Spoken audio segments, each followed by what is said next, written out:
Hello दोस्तों, स्वागत है आपका स्टडी आईक्यू पीसीएस चैनल पे।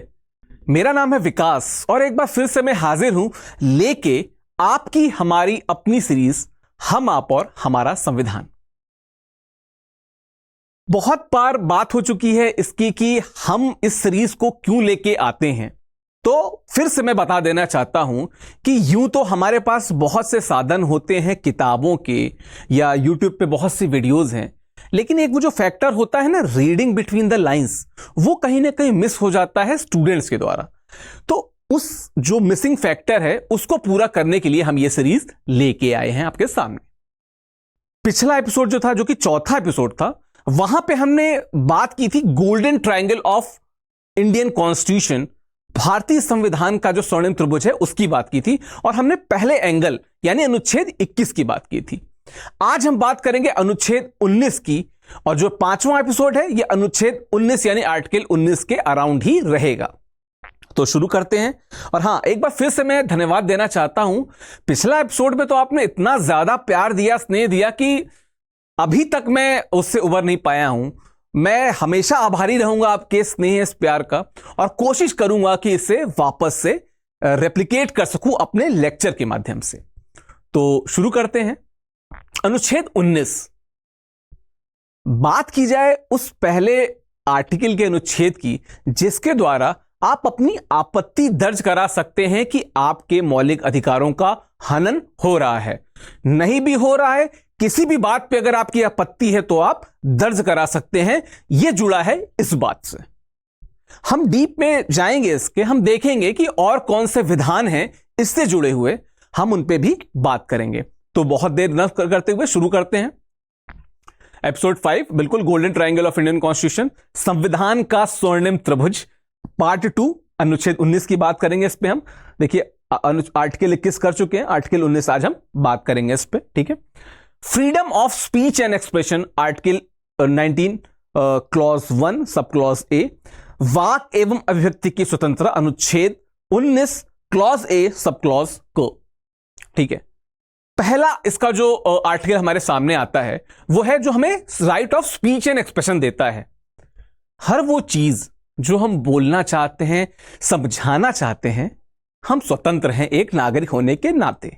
हम बता सकते हैं, समझा सकते हैं, लेकिन फिर वही बात कि देखेंगे कि कुछ ऐसी जगहें हैं जहां पे कुछ रुकावटें आई तो केसेस हुए तो सुप्रीम कोर्ट या तमाम जो स्टेट कोर्ट्स थे, हाई कोर्ट्स थे, वो सामने आए तो कुछ ऐतिहासिक निर्णय सामने आए।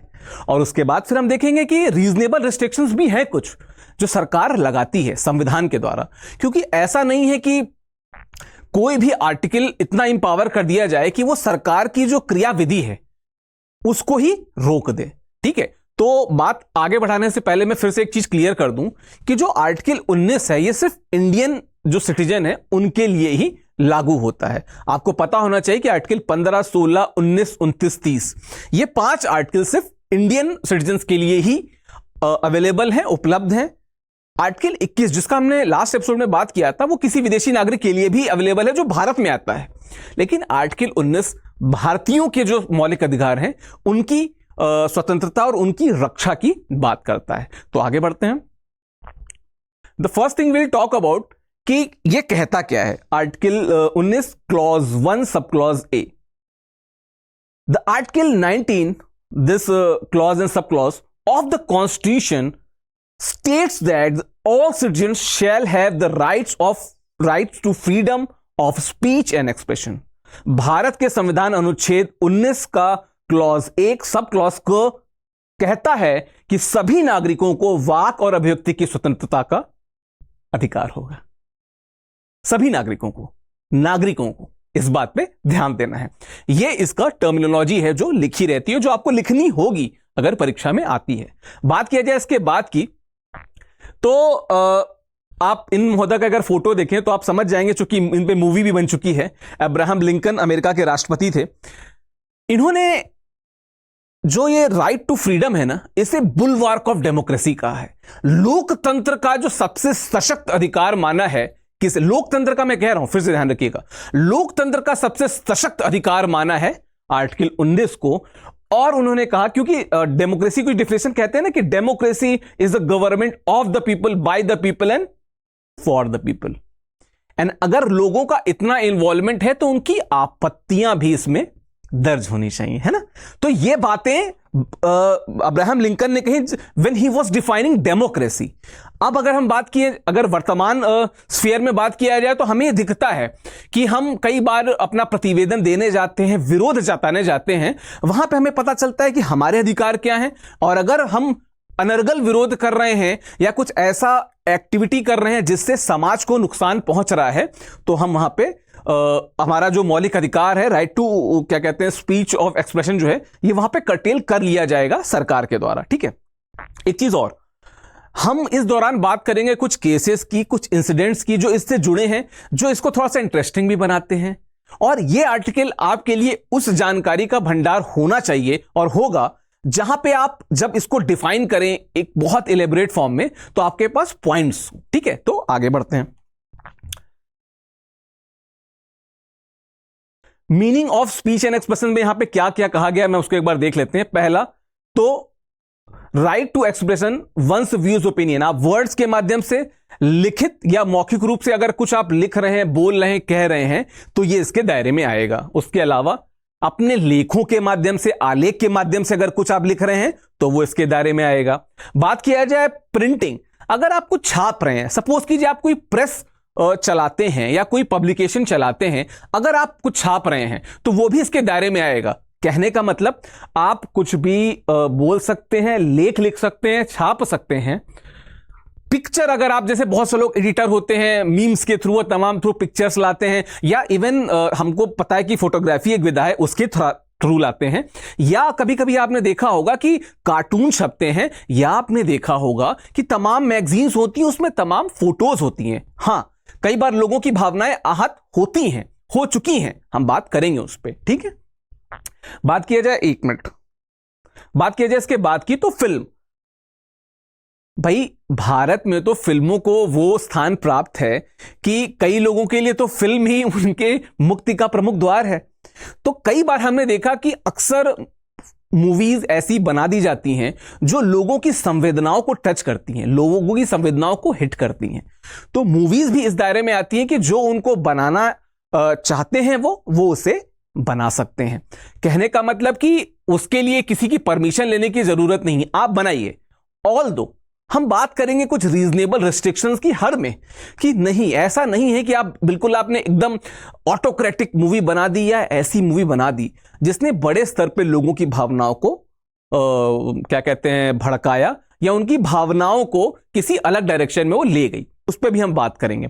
तो ये हमारे पास 5 वैरायटीज हैं जिसके द्वारा हमारा right of speech and expression संविधान संरक्षित करता है, सिक्योर करता है। ठीक है।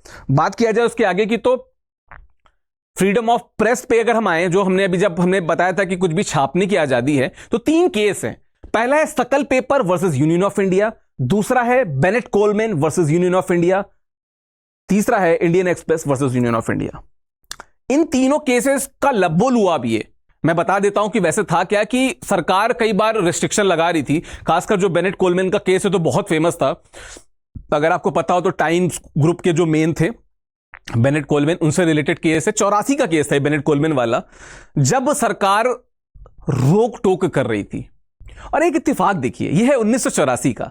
ठीक इससे 100 साल पहले आप जाएंगे, मतलब ऑलमोस्ट एग्जैक्टली 100 साल नहीं, लगभग 100, 105, 107 साल, 108 साल पहले जाएंगे, तो उस समय आपको मिल जाते हैं वहां पे लिटन जी, वाइस राय, सॉरी क्या कहते हैं, जो अंग्रेजी मुखिया थे उस समय के, वो भाई साहब क्या कर रहे थे, हमारी प्रेस पे सेंसरशिप लगाए जा रहे थे। कुछ वैसे ही सेंसरशिप यहां पे भी देखने में मिलती है। तो यहां पे था क्या कि आप उसका प्राइसिंग कंट्रोल की बात हो जाए, पेजेस कंट्रोल की बात हो जाए, उसमें लिखे आर्टिकल्स को कंट्रोल करने की बात हो जाए, हमें कई बार ये यहां पे इन तीनों केसेस में देखने को मिलता है, जिसके खिलाफ ये लोग गए और जो निर्णय था वो इनके फेवर में आया कि देखिए, सरकार प्रेस को कंट्रोल नहीं कर सकती, ठीक है, उनकी भी जो right of speech and expression है वो अक्षुण्ण रहना चाहिए। उनका पूरा अधिकार है कि अगर वो कुछ भी छापना चाहें, लिखना चाहें, बताना चाहें, अपने प्रेस अखबार के माध्यम से वो लिख और बता सकते हैं। ठीक है, इन तीनों ये जो तीनों ही केसेस थे, इन तीनों केसेस में जीत किसकी हुई? प्रेस की हुई। ठीक है, हालांकि इसके बाद में विवाद में क्या क्या बातें कही गई आप डिटेल में जाके पढ़ सकते हैं, क्योंकि हमारा उतना बड़ा लेक्चर है नहीं, तो हम डिटेल में कभी बाद में डिस्कस करेंगे। ऐसे बात किया जाए उसके आगे की, तो इसके बाद आता है फ्रीडम टू रिमेन साइलेंट। ये बहुत इंटरेस्टिंग केस है, इसको मैं जरूर डिस्कस करना चाहूंगा। यहां पे बात की गई है Bijoe Emmanuel versus state of Kerala case की। ये जो बच्चा था बिजॉय इमैनुअल, इसके साथ बात क्या थी कि ये जेहोवा कमिटी का था, जहां पे गाना या इस तरीके का जो सिंगिंग है उसको सही नहीं माना जाता, धार्मिक रूप से सही नहीं माना जाता। तो जब भी वहां पे राष्ट्रगान होता था, ये बच्चा गाता नहीं था, शांत रहता था। एक बार, दो बार, जब बहुत बार ये एक्टिविटी उनके टीचर ने देखी, तो उन्होंने बोला कि बेटा why you are doing this, तो he remain silent again and then. बहुत बोलने पे भी वो साइलेंट रहा कि नहीं, मतलब टीचर्स कह रहे हैं कि भाई आप गाओ, ये कह रहे हैं हम नहीं गाएंगे। तो उस दिशा में टीचर्स ने देशद्रोही टाइप का एक लेबल लगा दिया उस बच्चे पे कि अगर आप आगे से नहीं गाओगे तो हम आपको ये बताएंगे, ये बोलेंगे।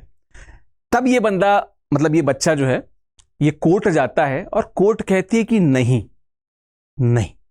इसमें पढ़ लेते हैं एक बार कि इसमें the honourable supreme court held that the freedom to remain silence, मतलब मौन रहने का अधिकार, is understood in freedom of speech and expression. आप कुछ बोलना चाहते हैं, बताना चाहते हैं, समझाना चाहते हैं, शब्दों के द्वारा, लेखों के द्वारा, प्रेस के द्वारा, पिक्चर के द्वारा या फिल्मों के द्वारा आप स्वतंत्र हैं। लेकिन अगर कोई चुप रहना चाहता है, मौन रहना चाहता है, तो आप जबरदस्ती उससे नहीं बुलवा सकते। राइट टू जो पर्सनल लिबर्टी और डिग्निटी और लाइफ वाला जो हमने आर्टिकल 21 में बात की थी, जो अधिकार था, मौलिक अधिकार था, उस पे कोई और भी दबाव, किसी भी तरीके का दबाव, कोई भी कोड ऑफ कंडक्ट हो, वो उस पे हावी नहीं हो सकता। उसी तरीके से इस बच्चे का जो केस था, सुप्रीम कोर्ट ने बोला कि अगर उसके जो कम्युनिटी है उसमें अगर ऐसा करना अलाउड नहीं है, तो उसे वैसा ही करने दीजिए जैसा वो कर रहा है, उस पर दबाव ना डालिए। और अगर वो साइलेंट है, देखिए विरोध तो नहीं कर रहा है, या वहां पे उसने काली पट्टी बांध ली, वो साइलेंट है, तो फिर उसको रहने दीजिए मौन। आप उसके मौलिक अधिकारों का हनन कर रहे हैं अगर आप उस पर दबाव डाल रहे हैं या उस पर किसी तरीके का आक्षेप लगा रहे हैं। ठीक है, बात किया जाए इसके बाद की, तो right to hoist national flag. अब था क्या कि अभी तो हम सबको पता है कि हर घर तिरंगा जैसी मुहिम आदरणीय प्रधानमंत्री श्री नरेंद्र मोदी जी ने लागू की। पिछले बार की बात है, हर जगह हम लोग ने देखा था, और इस बार भी हो सकता है लागू हो वापस से। लेकिन एक चीज, क्या आज से 40, 50, 60 साल पहले was it okay to hoist the flag? कोई भी कर सकता था? उत्तर है नहीं, वहां पर रिस्ट्रिक्शंस थे। जो फ्लैग का कोड ऑफ कंडक्ट है, उसको होइस्ट करने के जो रूल्स एंड रेगुलेशन हैं, उसमें कहा गया कि नहीं, एक पर्टिकुलर कंडीशन पे, समय पे आप उसको फहरा सकते हैं, वरना नहीं फहरा सकते हैं। और हर कोई नहीं फहरा सकता है, फहराने के लिए आपको ये चाहिए, वो चाहिए। इतनी सारी टर्म्स एंड रेगुलेशंस उसमें आ गई कि आम आदमी अगर चाहता तो भी तिरंगा न फहरा पाता। फिर वहां पे आता है ये केस, union of India versus Naveen Jindal. Naveen Jindal ji court जाते हैं और कहते हैं कि सर, ये हमारा राष्ट्रीय तिरंगा है, राष्ट्रीय ध्वज है, और एक नागरिक होने के नाते अगर हम इसे नहीं फैला पा रहे तो ये तो हमारे फंडामेंटल राइट्स का सीधा सीधा वायलेशन है। और तब सुप्रीम कोर्ट कहती है कि नहीं, आप देश के नागरिक हैं और ये आपका अधिकार है कि जब और जैसे आप चाहेंगे, लेकिन हां, फहरा सकते हैं, हां फहरा सकते हैं, लेकिन गरिमा को मेंटेन करेंगे। ऐसा नहीं कि कैसे भी लहरा रहे हैं, लहरा के फेंक दिया, तिरछा लहरा रहे हैं, नहीं। आपका जब मन करे आप लहराइए, लेकिन उस तिरंगे की गरिमा को आप अक्षुण्ण रखेंगे, उस तिरंगे की गरिमा को आप बनाए रखेंगे। ठीक है, बात किया जाए इसके बाद की, तो right to receive information, PUCL versus union of India, बहुत इंपॉर्टेंट केस। आज हमारे सामने राइट टू इंफॉर्मेशन जैसा अधिकार है, सशक्त अधिकार है, ये अगर आज हमारे सामने है तो सबसे बड़ी वजह क्या है? ये case PUCL versus union of India. इस केस में सीधे सीधे बात ही गई कि अगर एक नागरिक होने के नाते किसी राष्ट्रीय एंटिटी से आप कोई जानकारी चाहते हैं, स्टेट के तहत कोई एंटिटी अगर इनलिस्टेड है, मतलब कोई एंटिटी अगर स्टेट के दायरे में आती है, राज्य के दायरे में आती है कानूनन, तो आप उससे जानकारी मांग सकते हैं और उसको जानकारी देनी पड़ेगी। PUCL versus of union of India और इसमें क्या निकल के आता है? आरटीआई, राइट टू इंफॉर्मेशन निकल के आता है, और इसे भी आप कह सकते हैं कि बुलवार्क ऑफ इंडियन कॉन्स्टिट्यूशन, कि now you can know whatever you want to know from the state. किसी भी फॉर्म में हो, आप जो जानना चाहते हैं आप वो जान सकते हैं। इस केस के माध्यम से ये स्थापित किया गया। बात किया जाए इसके बाद की, तो पिकेटिंग, डेमोन्स्ट्रेशन एंड स्ट्राइक, बिल्कुल आप अगर धरना देना चाहते हैं, भूख हड़ताल करना चाहते हैं, डिमॉन्स्ट्रेशन किसी तरीके का करना चाहते हैं, स्ट्राइक करना चाहते हैं किसी संस्थान के खिलाफ, चाहे सरकारी हो या प्राइवेट हो, आप कर सकते हैं। ठीक है, मैं आऊंगा। रीजनेबल रिस्ट्रिक्शंस हैं, लेकिन ये रिस्ट्रिक्शंस आपके धरना देने के अधिकार को नहीं कर्टेल करती। आप हमारा ये ऑफिस एनसीआर में पड़ता है, और एनसीआर का जो मेन स्थल है दिल्ली में आप आइएगा और कभी जंतर मंतर जाइएगा, हमेशा, या रामलीला मैदान जाएंगे, तो आपको बहुत से लोग विरोध करते दिख जाएंगे। बहुत धरने प्रदर्शन होते रहते हैं, चूंकि वो उनका फंडामेंटल राइट है गिवन आर्टिकल 19 में। ठीक है, इसलिए हमें ध्यान रखना होगा कि कभी भी एक संस्था के रूप में जब हम काम करते हैं और कोई संस्था इस तरीके के रिमार्क्स निकालती है कि एक ग्रुप बना के हम विरोध करना चाहते हैं, तो आप कर सकते हैं। ठीक है, आप ये ना सोचिए कि आपको कोई केस लगा के आपको अंदर कर दिया जाएगा। No, this is your fundamental right.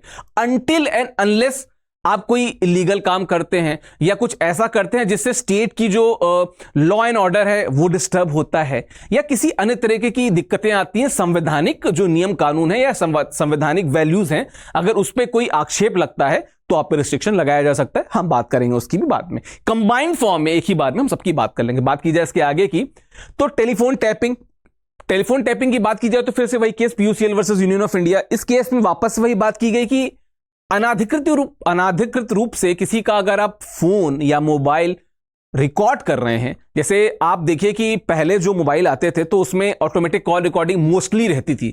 आजकल जो नए अच्छे मोबाइल आ रहे हैं, जैसे आप आईफोन की बात कर लीजिए, या जैसे वन प्लस या इस तरह के जो इनके अपग्रेडेड जो बड़े वर्जन आते हैं, उसमें रिकॉर्ड करने से पहले वो बोलती है। कुछ में तो है ही नहीं, जैसे आईफोन वगैरह में अक्सर इस सुविधाएं नहीं है, पर जिनमें है उनमें बोलती है कि now your call has been recorded, आपकी कॉल रिकॉर्ड की जा रही है। वजह यह है कि this is not actually legal. भाई, सामने वाला आपसे कोई प्राइवेटली बात कर रहा है, आप उसकी बात को रिकॉर्ड कर रहे हैं बिना उससे पूछे, तो कहीं ना कहीं जो प्राइवेसी है, निजता है, ये उसका हनन है। और फिर पुट्टा स्वामी केस आ जाता है कि निजता का हनन तो हो नहीं सकता। इसलिए यहां पे जो फोन टैपिंग होती है, सरकारें भी जो फोन टैपिंग करती हैं, that is an illegal process. हालांकि वो प्यूनिटिव और तमाम प्रिवेंटिव कारणों को बताते हुए वो कह देती हैं कि भाई हमने इस डर के वजह से हमें लगा कि ये खतरा हो सकता है, इनका जिनका हम फोन टैप कर रहे हैं उनके कुछ इलीगल काम चल रहे हैं, या वो इस तरीके का कोई काम कर रहे हैं जिससे स्टेट पे इशू आ सकता है, स्टेट में लॉ एंड ऑर्डर का खतरा आ सकता है स्टेट के सामने, तो हम रिकॉर्ड कर रहे हैं। वो कह देती हैं, कायदन अगर वो बिना किसी कारण के कर रही हैं तो दैट इज इलीगल, अनकॉन्स्टिट्यूशनल। ठीक है, बात किया जाए इसके बाद की, तो बिल्कुल ये फोटो है सेंसरशिप ऑफ फिल्म्स, के Abbas versus union of India. बहुत सी मूवीज ऐसी आई जिनका विरोध बहुत हुआ, जैसे हाल के दिनों में एक मूवी आई थी पीके, 2012-13 के समय की मूवी थी, या उसके पहले एक मूवी आई थी ओ माई गॉड, अभी हाल में ओ माई गॉड का दूसरा वर्जन आया। इन मूवीज के दौरान हमने देखा कि कई बार लोगों का एक दल था, समूह था, जो विरोध कर रहा था इसका। उनके हिसाब से इस तरह की जो मूवीज हैं वो लोगों के सेंटिमेंट्स को, भावनाओं को हर्ट कर रही हैं। ठीक है, अगर लोगों के भावनाओं को हर्ट करने की बात तार्किक रूप से कोर्ट को समझ में आती है तो कोर्ट भी उस पर रोक लगा सकती है। जैसे अगर आप एक मूवी की बात करें, एक मूवी है हैनिबल होलोकॉस्ट करके, ये आई डोंट नो, शायद हॉलीवुड में ही कहीं की मूवी है, इंग्लिश मूवी है बेसिकली। उसमें होलोकॉस्ट को इतने रियल, ऑल्दो वो सारा फेक है, बनाया गया है, बट वो इतना रियल लगता है कि किसी को भी इजीली वो हर्ट कर सकता है, उनके सेंटिमेंट्स को, उनके जो पर्सनल वेलबींग है उसको वो हर्ट कर सकता है। तो बहुत से देशों में बैन है। ऐसे ही कई बार ऐसी किताबें लिखी जाती हैं जो बैन हो जाती हैं। सैटेनिक वर्सेस इसका बहुत प्राइम एग्जांपल है।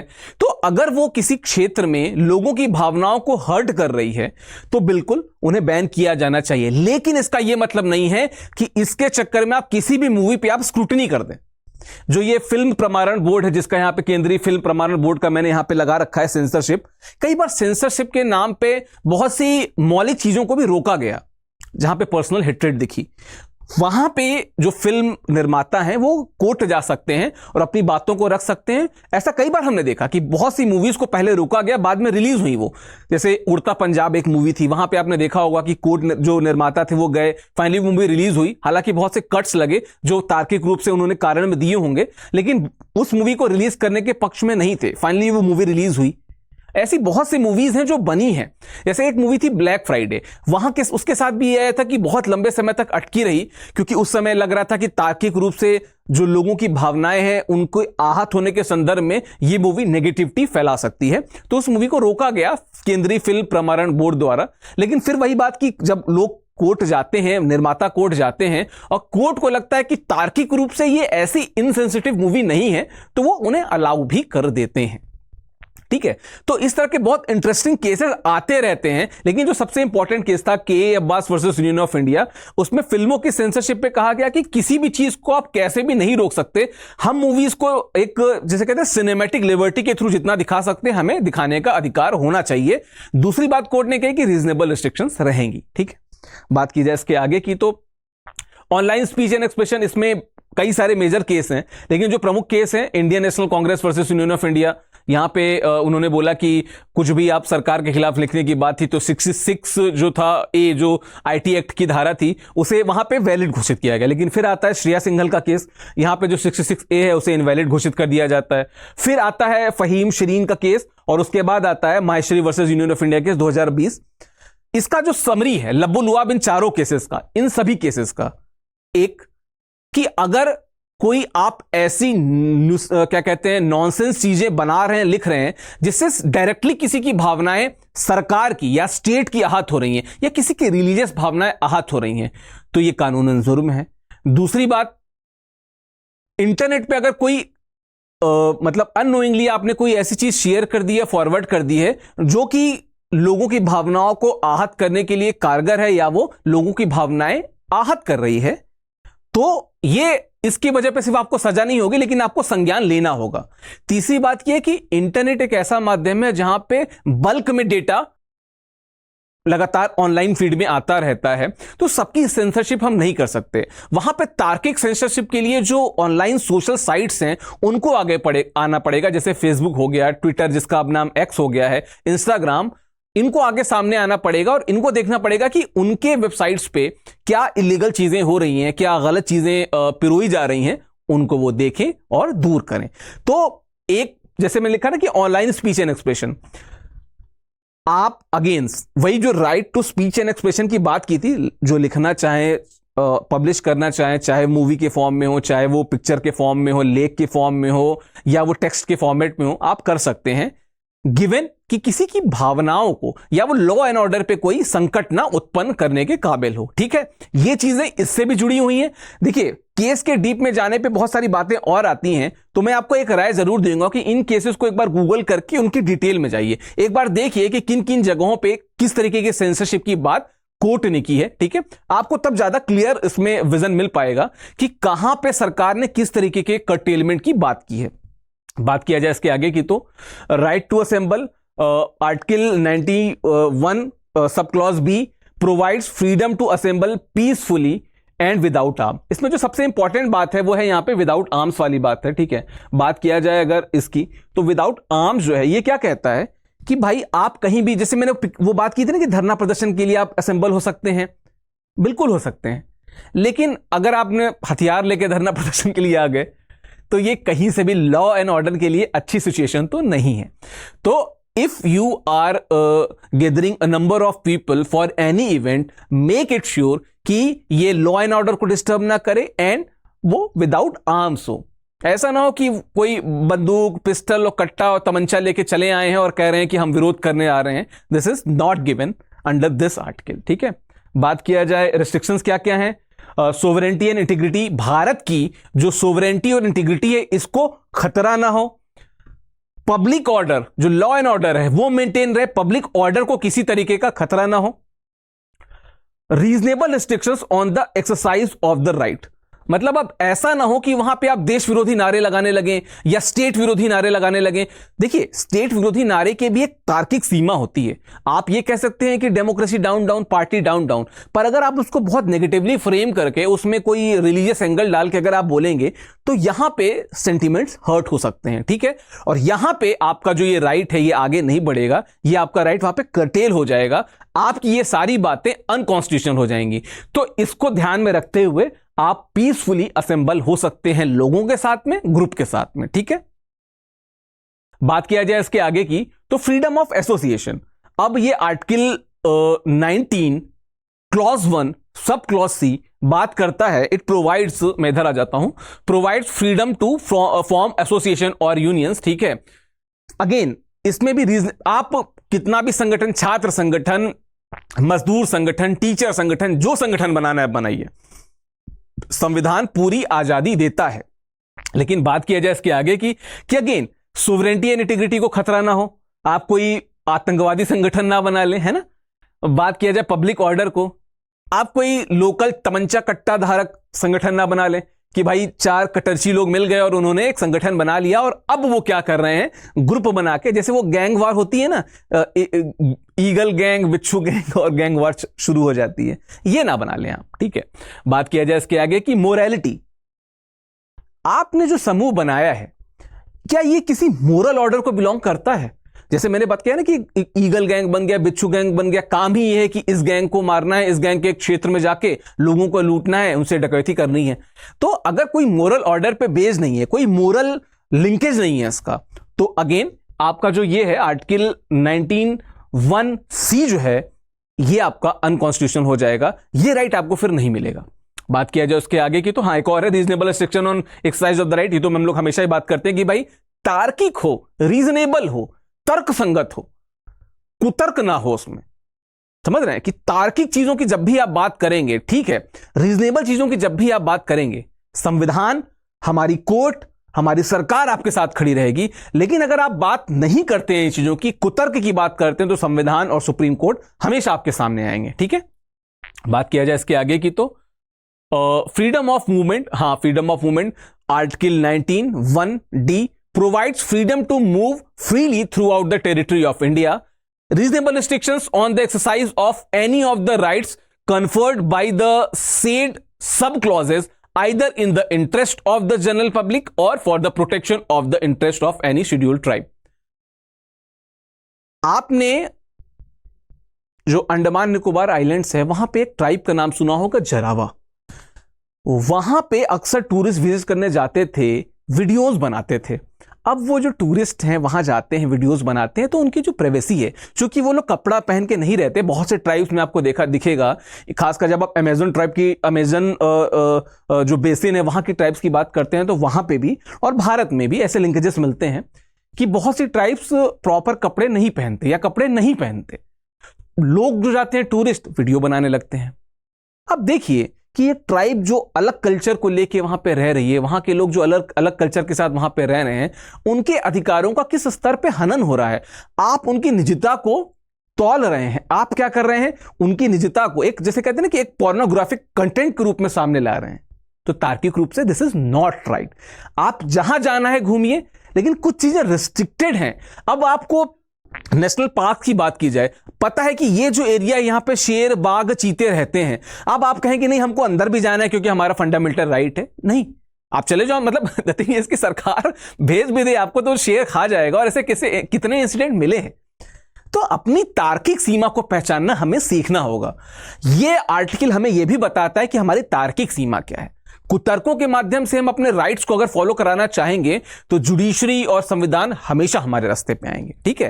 तो इस बात का ध्यान रखें कि रीजनेबल रिस्ट्रिक्शंस हैं इस पे, right to freedom of movement पे। बात किया जाए इसके बाद की तो freedom of residence, article 19(1)(e provides freedom to reside and settle in any part of the territory of India given कि any of the rights conferred by the क्या कहते हैं said sub clauses either in the interest of the general public और for the protection of the interest of any scheduled tribe.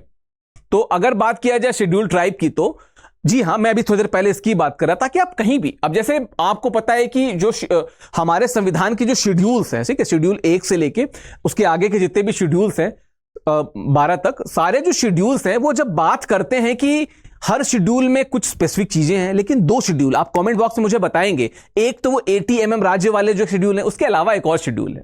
तो जब scheduled राज्यों की बात होती है, जहां पे शेड्यूल एरियाज हैं, जहां पे बिना वहां के गवर्नर के परमिशन के आप नहीं जमीन ले सकते, तो नहीं ले सकते। तो उस तरह की रिस्ट्रिक्शंस हैं, हर जगह जाके आप जमीन भारत में नहीं खरीद सकते। कुछ जगह ऐसी हैं जो वहां के ट्राइब्स के लिए स्पेसिफिक की गई हैं, आप वो शेड्यूल्ड ट्राइब्स जो हैं वो वहां पे रह सकते हैं, वहां जाके आप जमीन नहीं खरीद कर सकते। इसका एक और उदाहरण बताता हूं, कभी आप नॉर्थ ईस्ट में घूमने जाएंगे तो वहां पे आपको जो परमिट लेना पड़ता है, लाइन परमिट जिसे होता कहते हैं उसे, ठीक है, वो परमिट, इनर लाइन परमिट जिसे ILP कहते हैं, वो लेना जरूरी इसलिए हो जाता है क्योंकि वो जो वहां की जो ट्राइबल सेल्फनेस है, आप उसको हर्ट ना करें। वहां की, मान लीजिए कि आपने बिना किसी परमिशन के चले गए, आपका प्रॉपर चेकिंग नहीं हुआ, या आपका आइडेंटिटी उनके पास नहीं है और आप कुछ वहां पे न्यूसेंस क्रिएट करके चले आए, तो उनके पास नॉलेज में हो कि ये आदमी आया था, इसने न्यूसेंस क्रिएट किया, हम इसे पकड़ेंगे। इस वजह से रीजनेबल रिस्ट्रिक्शंस लगती हैं आर्टिकल 19(1)(e) में। इसके बाद जो 19(1)(f) था वो तो हट गया। अब बात करें इसके बाद की, तो फ्रीडम ऑफ प्रोफेशन, बिल्कुल फ्रीडम ऑफ प्रोफेशन जो है ये आर्टिकल 19(1)(g) में है। It provides freedom to practice any profession और to carry on any occupation, trade और बिजनेस, ठीक है, लेकिन द प्रोफेशनल और टेक्निकल क्वालिफिकेशन नेसेसरी, समझ रहे हैं ना, आपका राइट टू क्या कहते हैं, फ्रीडम ऑफ प्रोफेशन है। हम डॉक्टर बनेंगे और डॉक्टर बनने की डिग्री हमारे पास है नहीं, लेकिन हम डॉक्टर बनेंगे, तो ऐसे नहीं जा सकते, आपके पास डिजायर्ड डिग्री होनी चाहिए।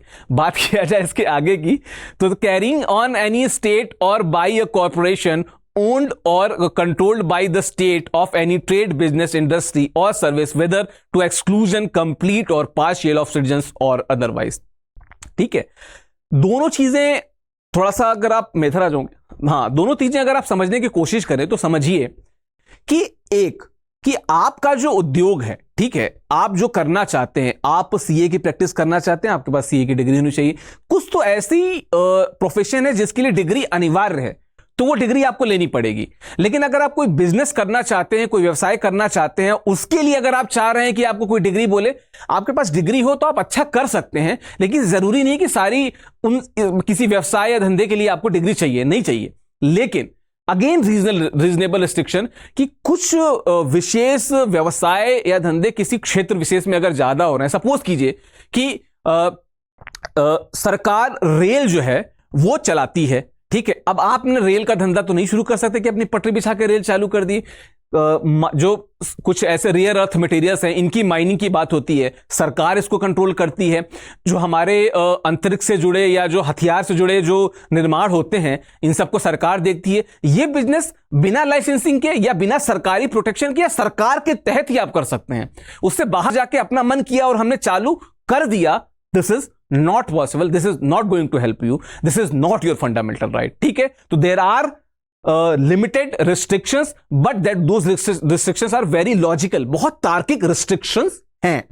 बात किया जाए इसके आगे की, तो रिस्ट्रिक्शन, हाँ बिल्कुल, freedom of speech and expression अगर बात किया जाए, हाँ, इसमें क्या क्या रिस्ट्रिक्शन है यहां पे हम देख लेते हैं। पहला तो कि security and sovereignty of India, दूसरा फ्रेंडली, आप सपोज कीजिए कि सिक्योरिटी एंड सोवरेनिटी की तो बात की, friendly relation with foreign states, Sri Lanka के आप बॉर्डर पे रह रहे हैं, यहां से बम फेंक दिया आपने वहां पे, या सीधे गाली देने लगे, कि जो भी है, जिस भी भाषा में जो भी समझ में आता है, बंगाल में बंगाली लोगों को गाली देने लगे, सॉरी बांग्लादेशी लोगों को आप गाली देने लगे, तो इस तरह की चीजें नहीं करनी चाहिए। आपको बोलने का अधिकार है, दैट डजंट मीन कि आप कुछ भी बोल दें, किसी भी भाषा में बोल दें, अनर्गल बोल दें।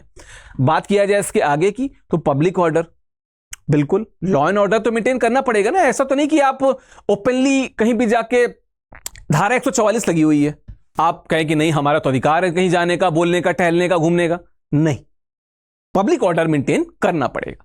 उसके बाद की बात की तो डिसेंसी एंड मोरालिटी, भाई जाहिर सी बात है, मनुष्य हैं, ह्यूमन बीइंग है, आर्टिकल 21 की बात करते हैं, डिग्निटी की, और फिर जब बात होती है right of speech and expression की, या प्रोफेशन की, या मूवमेंट की, या रहने की, और आप तब वहां पे डिसेंसी और मोरालिटी नहीं स्थापित करते हैं। आपने कहा कि आपको अधिकार है कहीं भी आपको निवास करने का, आप निवास कर लिया, वहां पे आप रात भर डीजे बजा रहे हैं, किसी भी अवस्था में टहल रहे हैं, मतलब आप समझ रहे हैं कि एक डिसेंसी मोरालिटी तो हो, एक बेसिक ह्यूमन वैल्यूज धारण करके एक नागरिक बन के जितने भी अधिकारों को हम पालन करना चाहें कर सकते हैं। नहीं कर रहे हैं तो फिर अगेन आर्टिकल 19 हमारे सपोर्ट पे नहीं आएगा। हमारे लिए अगर इस तरह की गतिविधियां हम कर रहे हैं तो वो अनकॉन्स्टिट्यूशनल होगा, हमारे लिए तो लागू नहीं होगा वो, ठीक है। कंटेम्प्ट ऑफ कोर्ट, कोर्ट आपको आदेश दे रही है कि सपोज कीजिए किसी केस में कोर्ट ने कहा कि फला तारीख को आपको आना है, आपने कहा कि नहीं हमारा तो क्या कहते हैं right to speech of expression है, या हमको घूमने जाना है, कहीं घूमने चले गए, या छोड़ दीजिए आप कोर्ट के ही केसेस को जबरदस्ती तोड़ मरोड़ के पेश कर रहे हैं, क्योंकि हम तो कुछ भी लिख सकते हैं। आप कोर्ट के खिलाफ बोल रहे हैं, गैर संवैधानिक बातें कर रहे हैं, गैर कानूनी बातें कर रहे हैं, और कंटेम्प्ट ऑफ कोर्ट किसी भी माध्यम से कर रहे हैं, कोर्ट के जो नियम या नियमावली है उसकी अवहेलना कर रहे हैं, तो अगेन आपका जो आर्टिकल 19 है वो अक्षुण्ण नहीं रहेगा, उस पर रिस्ट्रिक्शन लगेगी ही लगेगी। बात किया जाए इसके आगे कि तो डिफेमेशन आपने लिखने का तो तय किया, पर जबरदस्ती किसी को डिफेम करने के लिए लिख रहे हैं, चाहे वो सरकार हो या कोई व्यक्ति हो। सपोज कीजिए मैं बहुत ही मतलब अपनी कुंठा से भर के कुछ ऐसा आर्टिकल लिख रहा हूं जो किसी मंत्री को, नेता को, या किसी ब्यूरोक्रेट को, या किसी भी इंडिविजुअल व्यक्ति को, चाहे वो कोई किसी भी जॉब में हो, अगर अनर्गल उसके लिए लिखता जा रहा हूं तो उसका अधिकार है कि वो मेरे खिलाफ कोर्ट में चला जाए, वो रिट दाखिल करे या तमाम तरीके से कोर्ट में केस दाखिल करे, बिल्कुल वहां पे हमारा अधिकार कर्टेल होगा अगर हम किसी को डिफेम करने के लिए अनर्गल लिखते जा रहे हैं। अगर वो तार्किक है और सही बात है, फैक्ट पे है, तब नहीं, लेकिन हम अनर्गल अपने मनगढ़ंत बातें लिखते जा रहे हैं तो दिस इज नॉट लीगल। बात किया जाए इसके आगे कि तो इंसाइटमेंट ऑफ एन ऑफेंस, आपने कुछ बोल दिया और उसके बाद वहां पे एक जत्था, एक समूह उभर आया और उसने वहां पे हिंसा फैला दी, तो अगेन आपने तो कहा हमने तो लिमिटेड ये चीजें बोली, लेकिन डायरेक्टली इनडायरेक्टली अगर ये किसी ऑफेंस को, हिंसा को अगर आगे बढ़ाने की बात कर रहा है, ठीक है, तो ये आपका right to speech and expression नहीं है। आर्टिकल 19 यहां पे आपको नहीं मिलेगा, वो आपका कर्टेल होगा। तो इन बातों का हमें ध्यान रखना पड़ेगा यहां पे, ठीक है। इसकी एक बार हम डेफिनेशन यहां पे देख लें कि nothing in sub clause A of clause 1 shall affect the operation of any existing law or to prevent the state from making any law in so far as such law imposes reasonable restrictions on the exercise of the right conferred by the said subclause in the interest of the sovereignty and integrity of India, the security of the state जो हमने बात की थी, friendly relation with sovereign state, foreign state, public order, decency or morality, or in relation to contempt of court, defamation or any incitement to an offense, जिसको अभी हमने इसके पहले पॉइंट में बात किया था, उसी को एक टेक्स्ट फॉर्म में हमने यहाँ पे देख लिया। कभी लिखना हो तो आप ऐसा लिख सकते हैं। तो हमें पता चला कि आर्टिकल 19 किन किन बातों की स्वतंत्रता देता है। हमें यह भी पता चला कि ऐसी कौन सी रीजनेबल रिस्ट्रिक्शंस इस पे लगती हैं। तो ओवरऑल देखा जाए तो ये आर्टिकल 19 आपको बताता है कि आप नागरिक होने के नाते कुछ भी बोल सकते हैं, कह सकते हैं, कहीं भी रह सकते हैं, जा सकते हैं, कोई भी जॉब आप वहां पे फॉलो कर सकते हैं, प्रोफेशन फॉलो कर सकते हैं, लेकिन उस पर रीजनेबल रिस्ट्रिक्शन है। वो रिस्ट्रिक्शन अभी हमने जस्ट बात की। इन रिस्ट्रिक्शंस के को अगर आप नहीं, मतलब ये रिस्ट्रिक्शन आपके रास्ते में नहीं आ रही है, आपका अधिकार अक्षुण्ण रहेगा। लेकिन अगर इन रिस्ट्रिक्शंस के दायरे में अगर आप कुछ काम कर रहे हैं तो आपका जो राइट है वो कर्टेल होगा, वो आपको नहीं मिल सकता, वो आपका फंडामेंटल राइट नहीं होगा। तो इसी के साथ ये जो आज का हमारा लेक्चर है ये आज खत्म होता है, ठीक है। बहुत बहुत धन्यवाद, thank you so very much.